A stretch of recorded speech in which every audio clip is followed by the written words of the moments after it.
Scarlet Nation, members of Night Watch, first of all, I'd like to welcome all the new members and the new subscribers.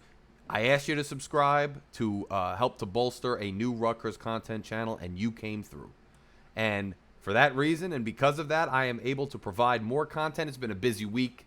I want to do more content where I'm sitting down and speaking to you and giving you more statistical breakdowns and discussing things more in depth. Sometimes just the day job and life gets in the way, but I will be providing more content. If you haven't subscribed yet, it takes a millisecond. Hit that subscribe button. It's right there. Hit the subscribe button. Join a new and emerging Rutgers channel. If you don't know me, I'm Larry K. I'm an attorney by day, but I like to write a lot, and I've written for On the Banks quite a bit. I'm continuing to write, but I thought I'd launch this new platform for Rutgers news, primarily basketball and football. It started as a basketball channel. We are expanding into football. I am a football season ticket holder. I will be there this Saturday, front row of the blue lot. If you just want to see me, I'm hard to miss.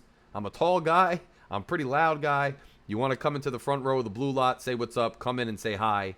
I am there every home game, front row of the blue lot. Come hang out with us this weekend.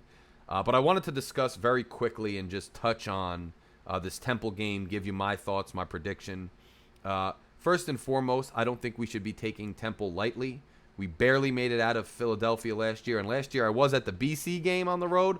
Epic tailgate at the bar in the morning with the mimosa towers and whatnot. And then I was there in Philly for the Temple game. A Temple alumni who I know well as a friend of the family was kind enough to bring me to that tailgate. I'm bringing him to our tailgate this Saturday, but we were lucky to get out of there, man. Thank God for Shaquan Loyal and that pick six and that defense holding tough towards the end there, and then Johnny Langan being smart and laying down before going into for the touchdown to end the game and get the heck out of Philly.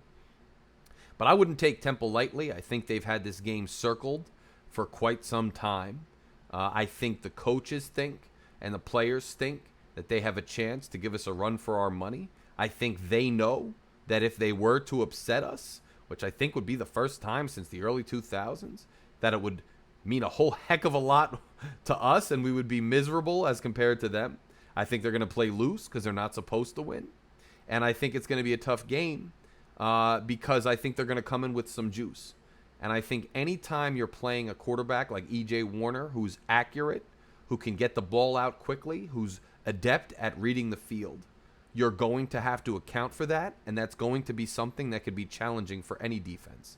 There were a few times against Northwestern where I thought some of our defensive backs were a little bit out of position or a little bit beat, but the Northwestern quarterback simply couldn't complete the pass. Now, some of that was the ineptitude of the quarterback, but a lot of that was the fact that our defensive line and our linebackers and our defense in general was rattling that quarterback.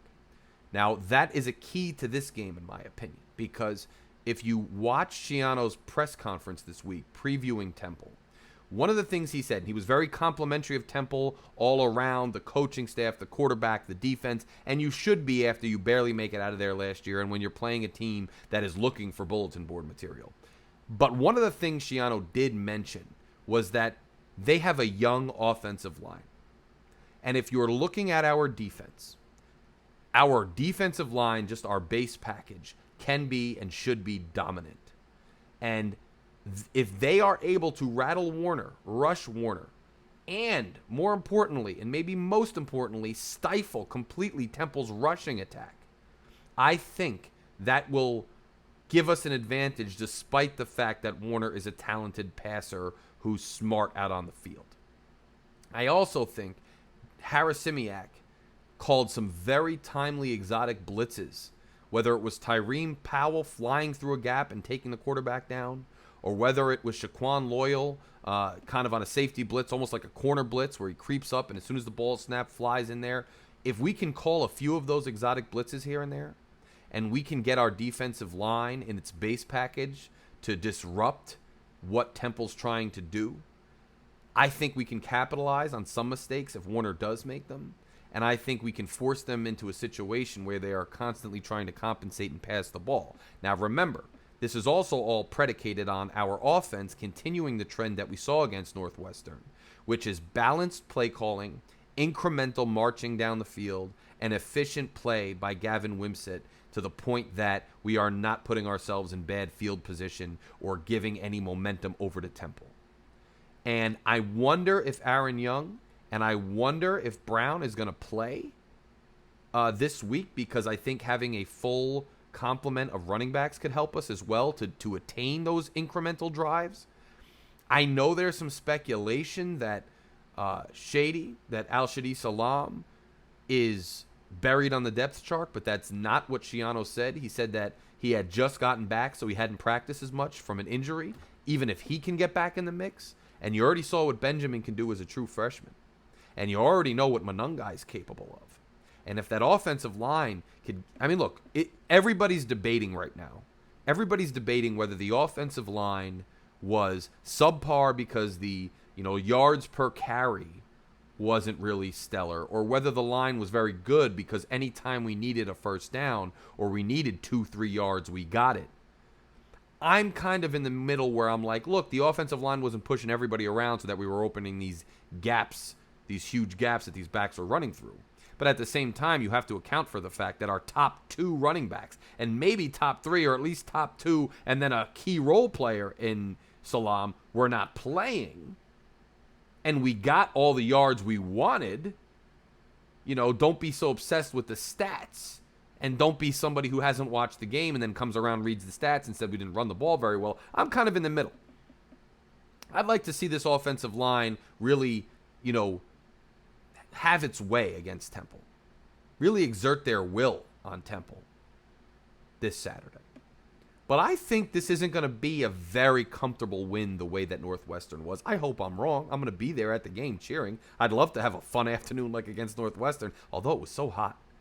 And we don't know what the weather's going to be, guys. We might have some thunderstorms, some rain. I'm hoping the rain holds off. The forecast has now kind of changed. It looks like there won't be much rain later in the day. Come out and tailgate. Stand under a tent. Wear a poncho. It's a blackout game. The kids are hyped. They got their blackout uniforms. Let's go out and celebrate and cheer for them. But I think it'll be a close game because I think Temple's going to come out and Temple's going to play loose, and they're going to leave it all on the field. I do think early on we see signs of the fact that Temple's going to have trouble moving the ball against us. And I think we'll see signs of the fact that our offense is continuing to be efficient. And then I think towards the end of the game, we do start to pull away. And my prediction at this juncture is Rutgers 28, Temple 17. So I'm seeing a game that's a little close early. I don't see it as this crazy blowout, but I do see us being kind of comfortable towards the end. Rutgers 28, Temple 17. We will see how it turns out. I'm not taking it lightly. Just because I'm predicting that doesn't mean I think it's going to be an easy day. I think it's going to be a tough day. And I wouldn't be surprised, guys. And don't get scared. I wouldn't be surprised if Temple comes out and punches us right in the mouth. Scores a touchdown or creates a turnover or stifles us, and we got to find ourselves in a little bit of a dogfight. That's what I'm thinking. But I will try to broadcast live from the tailgate, and hopefully I'll see some of you there. Come say hi.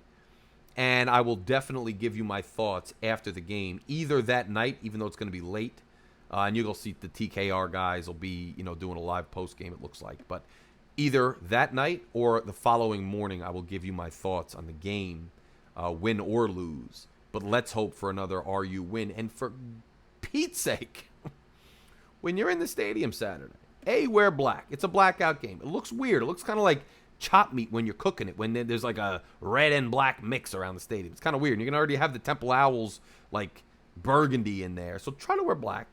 And number 2, guys, let's sing the fight song. When we score a touchdown, the band plays it, the students sing. Let's get the whole stadium. R-U, rah, rah, R-U, rah, rah, hoorah, hoorah, Rutgers, rah, upstream, red team, upstream, rah, rah, Rutgers, rah. I will see you guys Saturday.